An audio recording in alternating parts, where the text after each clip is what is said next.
As we saw recently with Microsoft backtracking their statements on increasing the Xbox Live Gold prices after the ensuing backlash they received, and justifiable nonetheless. This is another sheer example of why starting a backlash works a lot more than simply not buying products. As we saw with this, we've seen many times before, going as far back as the legendary Battlefront 2 backlash that kickstarted campaigns to get loot boxes either outlawed in many countries around the world or to the least look into. And even with that, the game managed to still sell 9 million copies, but it was because of said backlash that we've gotten loot boxes investigated in the first place, and safe to say, without that happening, there would be no Star Wars game in development at Ubisoft. Another case in point, Cyberpunk 2077, which managed to sell 13 million copies after 1 week of release. We know how far and wide that backlash went. It went as far as getting mainstream attention and PlayStation Store delisting the damn game because of how much of a broken nightmare it was. Back when there was internal civil war between Last of Us fans, between those who only played the story and those who mainly played factions. When Naughty Dog had announced the widely popular factions would not be coming day one alongside Last of Us Part 2 releasing, they took a lot of backlash from folks who loved factions to the point they had to make a statement saying Factions 2 was coming but it would be later.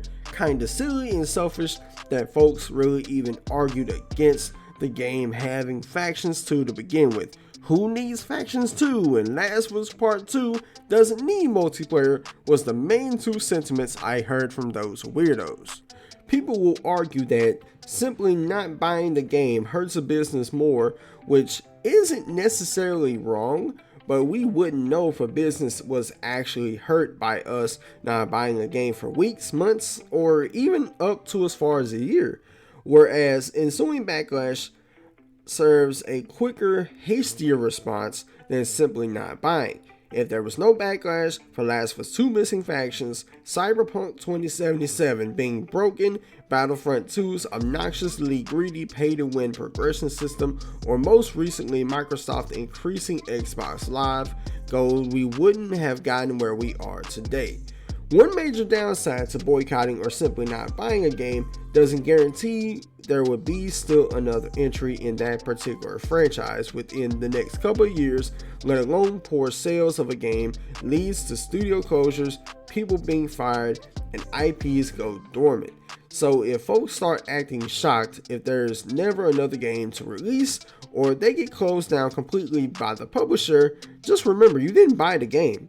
And yes, I do realize that majority of sales goes to the suits in charge, but it's all a really sad domino effect when you really think about it. Suits make a developer implement things that could cause outrage, game proceeds to sell poorly, they get the blame from the publisher, and sadly get closed down.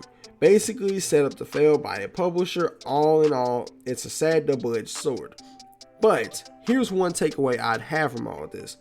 We shouldn't be giving praise to companies who do things that they're supposed to do or should have done in the first place before the backlash ensued. Looking at you, Microsoft. In the end, if you rattle a corporation's cage just enough with enough backlash to the point that they have to address it, they will listen.